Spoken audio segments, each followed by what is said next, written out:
Hello बच्चों, कैसे हैं आप। आशा करता हूँ सभी बच्चे अच्छे होंगे और स्वस्थ होंगे। तो बच्चों, इस क्लास में हम जो कक्षा 4 है उसकी कार्य पुस्तिका है, उसका गणित का कार्यपत्रक कौन सा हल करेंगे बच्चों। 12 हल करेंगे, है ना। तो जो भी बच्चे चैनल को पहली बार देख रहे हैं तो वो चैनल को सब्सक्राइब जरूर करें, क्योंकि सारे कार्यपत्रक आपको हमारे चैनल पर देखने को मिल जाएंगे।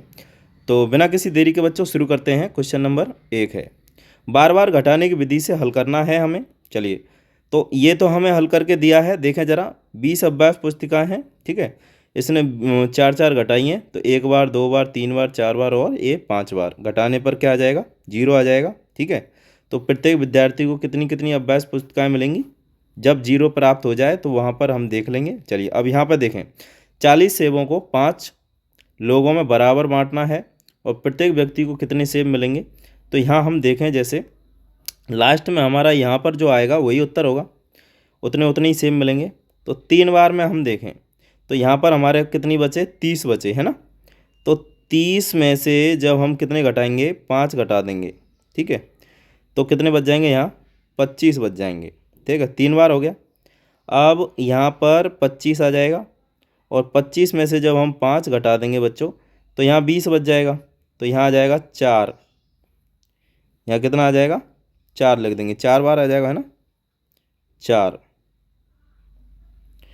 इसके बाद में यहाँ 20 बचे, तो 20 में से फिर से हम 5 घटाएंगे तो यहाँ कितना आ जाएगा? यहाँ 15 आ जाएगा। अब यहाँ लिखेंगे 5।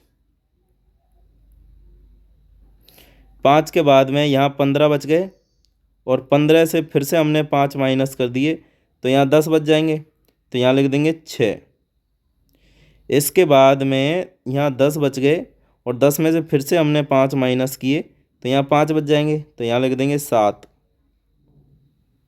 7 के बाद बच्चों यहाँ 5 बच गए हमारे पास और फिर हमने 5 माइनस किए और यहाँ आ गई 0, तो यहाँ आ जाएगा 8।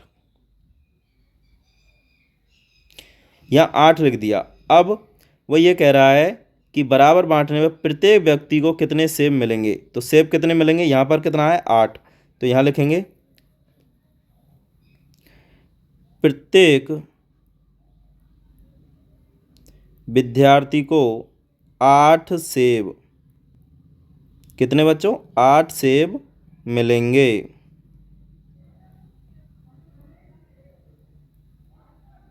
प्रत्येक विद्यार्थी को कितने सेब मिलेंगे? 8 सेब, ठीक है। ये शॉर्ट लिख दिया। तो कितने सेब मिलेंगे? 8। ऐसे ही यहाँ करते हैं इधर की साइड। ये कह रहा है कि एक चित्रकला अभ्यास पुस्तिका में 30 चित्र बने हुए हैं, ठीक है। एक विद्यार्थी को प्रतिदिन 6 चित्रों में रंग भरता है तो तो वह इस अभ्यास पुस्तिका को कितने दिनों में पूरी कर लेगा। तो वो ये कह रहा है मतलब 6 चित्रों में कलर करता है एक दिन। तो दिन हमें बताने हैं। तो हम मानते हैं कि 30 अभ्यास पुस्तिका हैं और उसमें से एक दिन में उसने 6 कम कर दिए। तो यहाँ 30 में से 6 कम करेंगे तो कितने आ जाएंगे? यहाँ आ जाएंगे 24, ठीक है। तो यहाँ लिख देंगे हम 1, ठीक है, 1 लिख दिया। अब यहाँ बचे हमारे पास 24। तो दूसरे दिन की बात करें, 24 में से फिर से 6 घटाएंगे तो यहाँ कितने बच जाएंगे बच्चों? 18 बच जाएंगे। अब 18 बन जाएंगे तो यहाँ लिख देंगे 2।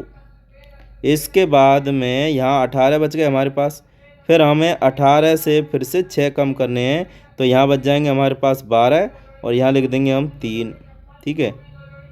इसके बाद में यहाँ हमारे पास 12 बचे और यहाँ फिर से हम 6 कम करेंगे तो फिर यहाँ 6 बच जाएंगे तो यहाँ लिखेंगे 4। इसके बाद में यहाँ 6 बच गए हमारे पास, फिर से हम 6 कम कर देंगे तो ये कितना बच जाएगा? 0। तो यहाँ आ जाएगा 5, ठीक है।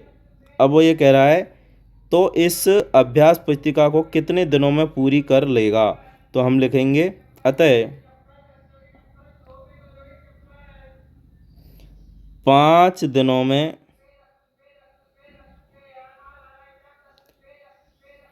पूरी कर लेगा। कितने दिनों में? 5 दिनों में, ठीक है। 5 दिनों में पूरी कर लेगा, ठीक है। चलिए, आशा करता हूँ सभी बच्चे समझ गए होंगे। इसके बाद में यहाँ पर क्वेश्चन है 2। पढ़ते हैं। निम्नलिखित प्रश्नों में पहले गुणा कीजिए और फिर प्राप्त गुणनफल को जिस संख्या से गुणा किया था उसी संख्या से भाग दीजिए। तो पहले हमें गुणा करना है, फिर उसके बाद में भाग देना है। ठीक है, चलिए शुरू करते हैं। जैसे इसने एक हमें हिंट के रूप में बता रखा है, अब हम यहाँ करते हैं। पहले हम 2 को 3 से क्या करेंगे, पहले हम 2 को 3 से गुणा करेंगे, 2 तिया 6। फिर हम 2 को 2 से गुणा करेंगे तो कितना आ जाएगा, 4। तो यहाँ आ जाएगा 6 इकाई अंक के स्थान पर और दहाई के स्थान पर आ जाएगा 4। तो कितना हुआ, 46। अब 2 से हम भाग देंगे, तो 2 से हम भाग देंगे तो यहाँ 2 दूनी 4, तो यहाँ आ जाएगा 2 दूनी 4। क्या बचा, कुछ नहीं बचा। फिर हम 6 उतारेंगे, फिर 2 तिया 6, क्या बचा, कुछ नहीं बचा। तो इस प्रकार से कर लेंगे। ऐसे ही यहाँ पर 4 को 2 से गुणा करेंगे तो यहाँ 8 आएगा और यहाँ 4 को 3 से गुणा करेंगे तो यहाँ 12 आएगा। ठीक है, अब यहाँ हम किसका भाग देंगे, 4 का भाग देंगे। तो पहले हम 4 का भाग 12 में देंगे तो 4 तिया 12, 12 में से 12 घटा देंगे, कुछ नहीं बचा, उतार लिया 8 का।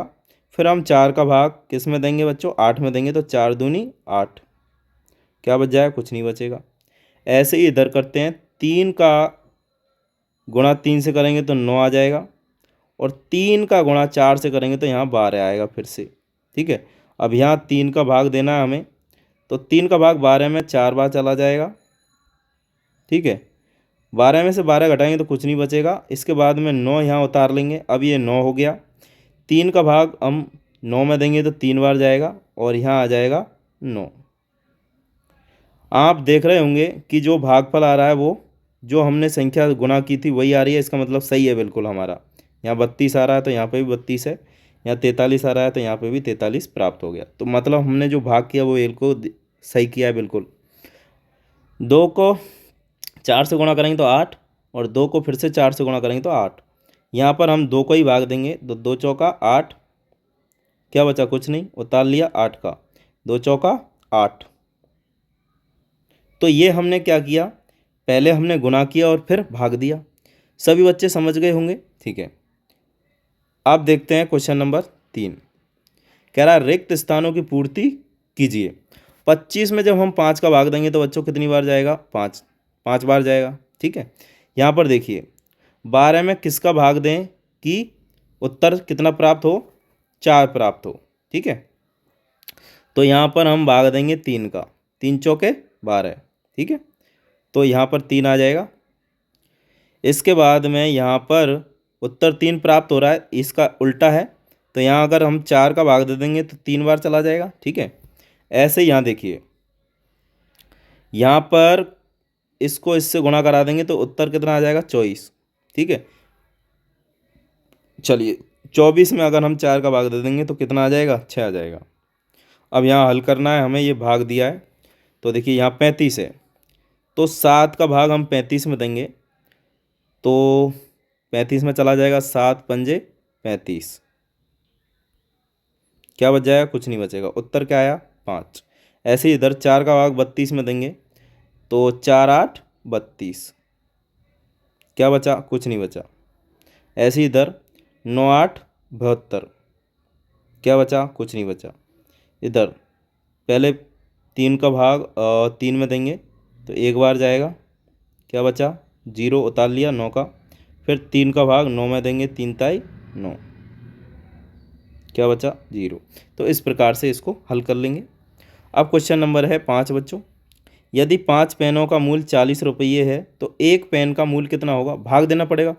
हम मानते हैं कि 40 रुपया है 5 पेनों का मूल्य, तो एक पेन का मूल्य आ जाएगा 8 रुपये। कितना आया बच्चों, 8 रुपये आ जाएगा, है ना।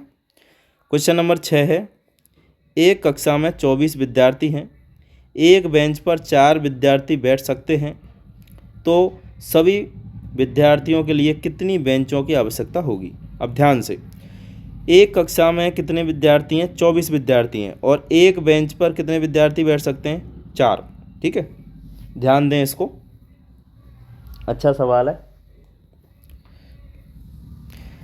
तो ये कह रहा है तो सभी विद्यार्थियों के लिए कितनी बेंचों की आवश्यकता होगी। तो हम क्या करेंगे, 24 विद्यार्थियों को 4 से डिवाइड कर देंगे तो कितनी बेंच आएंगी पता लग जाएगा। तो यहाँ पर आएंगी 6 बेंच। ओके, क्या आ जाएंगी, 6 बेंचें आ जाएंगी। यानी एक बेंच पर 4 बैठेंगे तो 6 बेंचों पर कितने विद्यार्थी बैठ जाएंगे, 24 बैठ जाएंगे। सभी बच्चे इस क्लास को समझ गए होंगे। अगर अभी तक चैनल को सब्सक्राइब नहीं किया है तो सब्सक्राइब कर लीजिए। Thank you.